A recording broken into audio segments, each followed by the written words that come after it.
Loh, kok ngapain kok ngajak ke sana ya? Di sana kita akan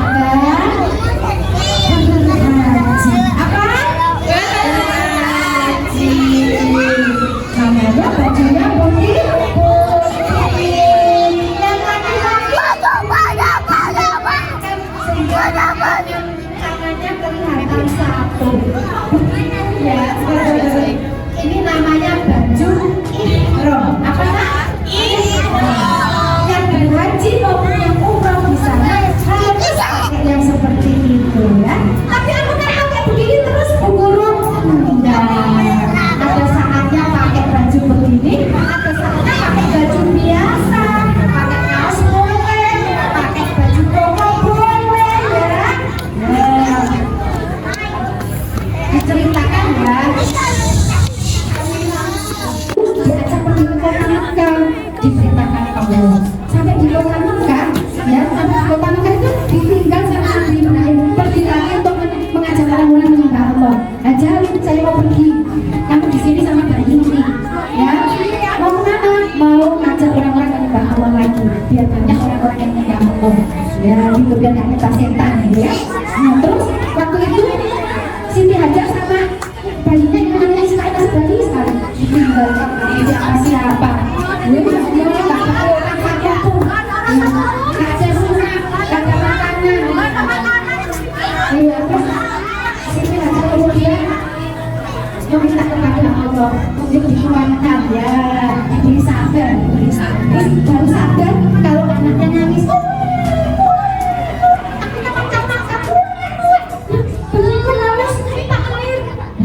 Terus lihat ke kanan ke kiri kok gak ada air, di depan gak ada air, dilihat perbekalan botol yang berisi air habis.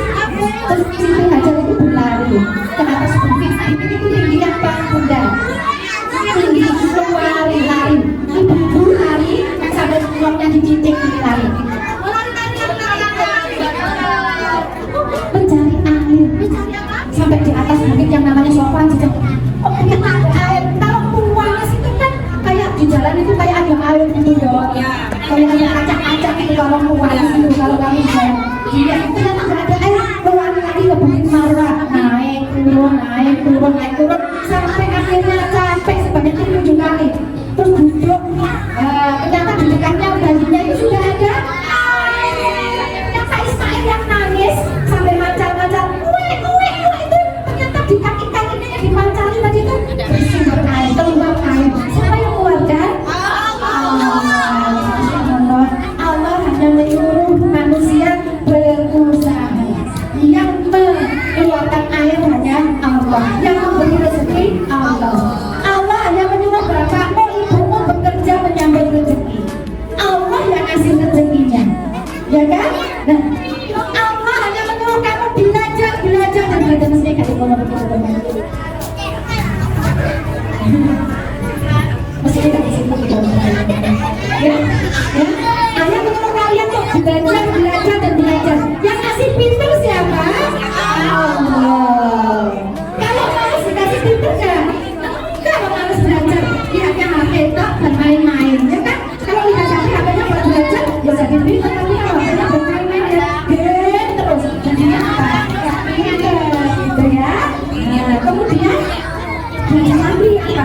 Oh, melihat di dekatnya Ibrahim ya, makamnya Ibrahim dan makamnya Nabi Ibrahim dan Nabi Ismail. Di situ orang besar semua kita kemudian melempar jumlah namanya, melempar yang kalian kemarin kali sudah buat kikil-kikilan kan sebulan kan, tapi kalau di Mekah kikil-kikilan melempar Bismillahirrahmanirrahim. Pada saat jamaah haji atau umrah melempar Ibrahim itu sambil membaca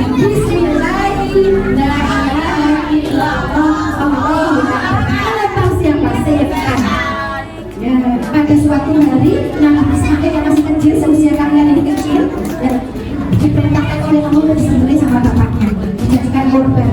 Nah, Ibrahim diperintah sama Allah, Ibrahim ya, aku ingin bukti kamu cinta kepadaku, pada Allah, apa cinta sama anakmu. Kalau memang kamu cinta sama aku, sama Allah, sembelih anakmu gitu. Nabi Ibrahim kaget, ya Allah, Allah ingin bukti, padahal aku lama ingin punya anak, sekarang sudah dikasih anak, disuruh menyembelih, tapi anak Cintaiku ya Allah, apapun yang kau perintahkan aku jalankan, kata Ibrahim. Karena Nabi Ibrahim sangat cinta sama Allah. Akhirnya Ismail ditanya, wah Ismail, aku diperintah sama Allah untuk menyembelihmu, bagaimana kamu? Mau aku sembelih? Silahkan aja, karena aku sangat mencintai Allah. Masya Allah. Kemudian berjalanlah mereka berdua menuju ke bukit. Di bukit yang tinggi, ya. Di bukit yang tinggi, ya. Di situ mau disembelih supaya dilihat oleh banyak orang. Ternyata di perjalanan digoda sama setan. Wih Ismail, Ismail, wih, kamu tuh mau disembelih karena bapak benci sama kamu. Terus Ibrahim melempar batu kerikil kecil kepada batu berderet dan batu mengangkat ke bapak kecil dilempar. Setannya dilempar, setannya terpelatih. Contoh lagi setan yang lain, kan setannya banyak. Setannya banyak, contoh lagi. Ismail kamu harus sembelih, jangan mau. Ayo aku benci sama kamu. Lempar lagi, bismillahirrahmanirrahim. Allah Akbar. Nah akhirnya kalah setannya ya. Karena Nabi Ibrahim dan Nabi Ismail teguh pendirian kuat dan cinta sama Allah yang paling setan. Dan sekarang kita kalau melihat setan dengan apa? Dengan setan yang keto, tapi kalau setan yang keto, kan setan bisa berbentuk manusia. Ajak makan, ya kan? Ajak makan, kan masa dilempar kerikil. Wah, ya, jalan-jalan dengan nasihati dan didoakan. Jangan ngomong gitu jelek, ya. Ayo belajar, jangan main-main saja, ya. Diajak aku main-main, jangan mau, enggak mau belajar, mau ngaji, ya. Nah, terus saya setannya gak ketok, gak kelihatan. Berdoa dan sholat, berbuat yang baik-baik, jangan mengusir setan. Setan dengan berbuat yang baik-baik, berbuat yang baik-baik seperti sholat, berdoa, mengaji, membantu orang tua, membantu guru, suka membeli, gak beli, ngomong yang baik-baik, belajar dan sebagainya yang baik. Kau pernah bermimpi temuinya di tanah suci. Kini kau kan pergi tunaikan panggilan ilahi. Datang dan katakan